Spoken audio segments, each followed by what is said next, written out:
Something strange is happening in women's basketball. The WNBA is booming, but the player most responsible for that rise, Caitlin Clark, isn't being celebrated the way you'd expect. Instead, she's been targeted, sidelined, and silenced. And now, a legend has pulled back the curtain.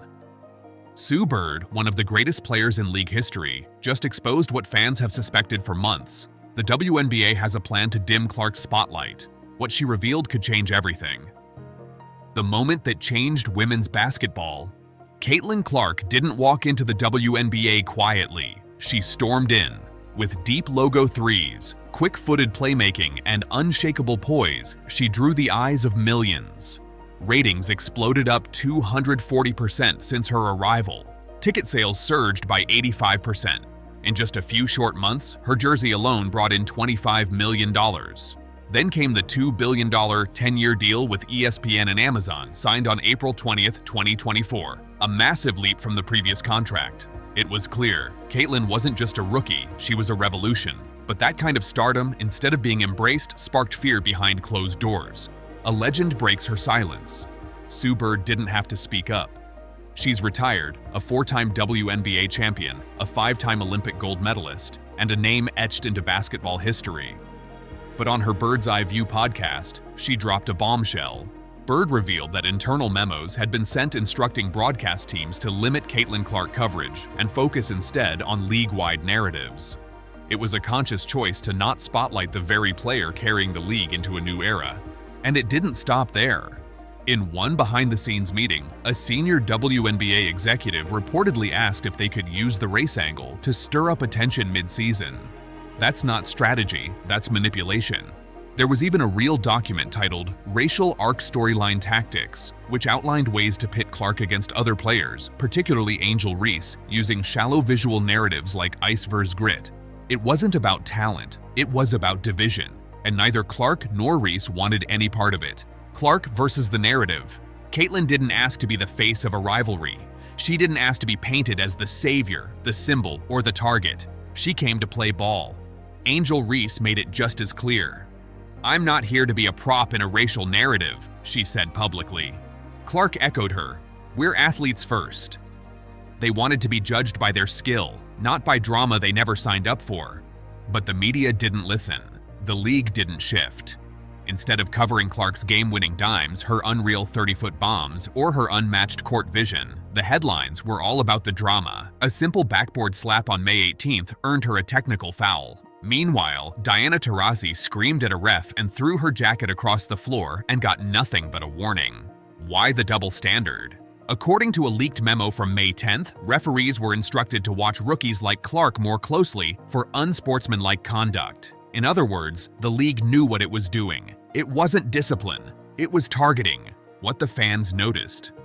Clark didn't fight back with words. She kept showing up. She kept signing autographs. She kept winning fans, young and old, at every stop. Her games sold out arenas, drew national broadcasts, and brought a whole new generation into the WNBA. But something felt off, and fans started noticing. A poll of season ticket holders showed that 42% believed the league was using controversy to sell tickets, not the actual basketball. Sponsors noticed too.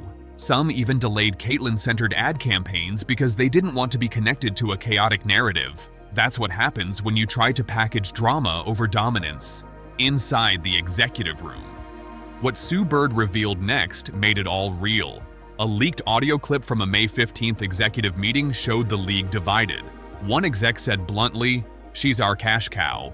We can't hide her." Another responded, "Clicks from conflict don't build long-term fans." That moment caught on tape showed the real debate inside the WNBA. Some wanted to ride the wave Clark created.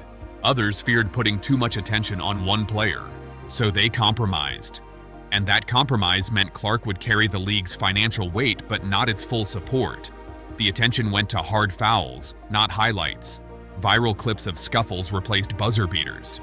But fans wanted the basketball, not the mess.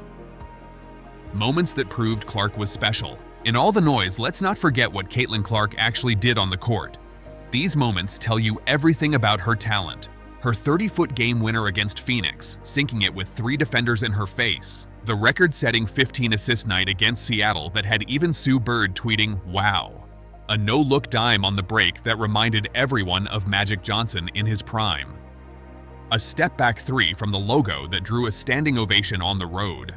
Her first triple-double, recorded in just 3/4 of play. A chase-down block on a fast break that silenced an entire arena. The behind-the-back assist that led to a buzzer-beating layup, sealing the win and crashing social media. Each of those plays was electric. Each one deserved coverage, but more often than not, those clips took a backseat to controversy. The big decision. This isn't just about Caitlin Clark anymore. It's about what kind of league the WNBA wants to be.